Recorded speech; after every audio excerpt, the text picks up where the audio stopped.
इस बजट में वित्त मंत्री ने यह कहा है कि आने वाले 5 सालों में 60 लाख नई नौकरियां पैदा होगी, जबकि दूसरी तरफ 2014 के किए गए वादे में प्रतिवर्ष 2 करोड़ नौकरियां देने का वादा भी पूरा नहीं हुआ है। एक ढकोसलापूर्ण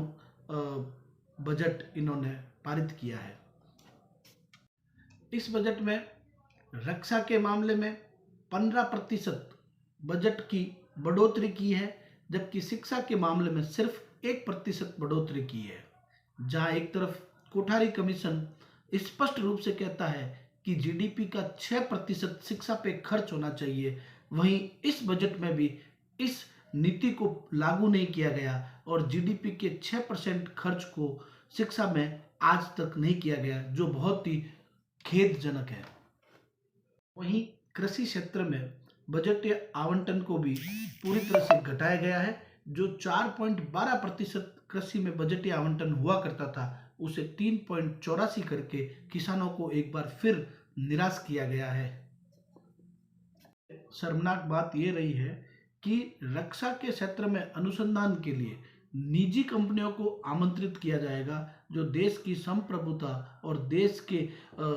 महत्व का सब्जेक्ट है, उसमें निजी क्षेत्र को डालने के सीधे रास्ते खोल दिए जाएंगे, जो पूर्ण रूप से जन विरोधी और देश की रक्षा पर मंडराते हुए खतरे को लेकर चर्चित रहेगा, जो बिल्कुल देश के लिए नुकसानदायक है। इससे देश के सार्वजनिक सेक्टर की रक्षा इकाइयां खतरे में पड़ जाएगी और देश का रक्षा का पब्लिक सेक्टर भी आने वाले समय में कमजोर हो जाएगा और देश के रक्षा के उपक्रमों को भी निजी हाथों में बेचने की तैयारी की जा रही है, जो देश के लिए दर्दनाक साबित होगी। इस देश के मध्यम वर्ग और वेतनभोगी व्यक्ति को इस बात की उम्मीद थी कि कोविड के चलते इस देश में इस बार इनकम टैक्स का स्लैब कम होगा, लेकिन मध्यम वर्ग और वेतनभोगी व्यक्तियों की इस उम्मीद पर भी पानी फेर दिया गया और किसी तरह से इनकम टैक्स का स्लैब भी कम नहीं किया गया, जो निराशाजनक है। इस बजट में एलआईसी के शेयर बेचने का जो कदम उठाया गया है, वो पूर्ण रूप से विनाशकारी साबित होगा, क्योंकि एलआईसी और सामान्य बीमा कंपनियों के निजीकरण और उनको शेयर बेचने से देश में अस्थिरता का दौर आएगा और बीमा जैसा जो धन है वो भी निजी कंपनियों के हाथों में जाएगा। पूरे बजट में रोजगार के साधन महात्मा गांधी नरेगा योजना के बारे में एक शब्द भी नहीं कहा गया है, जो बिल्कुल चिंताजनक निराशाजनक है।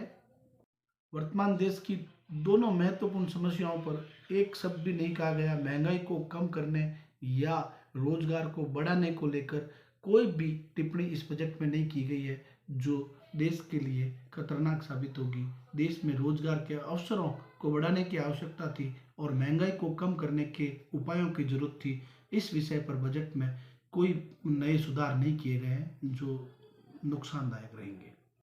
यह बजट बेरोजगार युवाओं, महिलाओं, बुजुर्गों, वेतनभोगियों तथा छात्रों के हितों का विरोधी है, जिसका हम भत्सना करते हैं और जिसकी हम विरोध करते हैं। नमस्कार भाइयों, कोविड महामारी और देश की विकट परिस्थितियों के चलते आज केंद्रीय मंत्री निर्मला सीतारमण द्वारा प्रस्तुत बजट एक महत्वपूर्ण बजट होना चाहिए था, किंतु इस बजट में बहुत सारी कमियां रख के केंद्रीय मंत्री निर्मला सीतारमण और मोदी सरकार ने इस जन विरोधी बजट को पारित किया है, जिसकी हम भत्सना और निंदा करते हैं।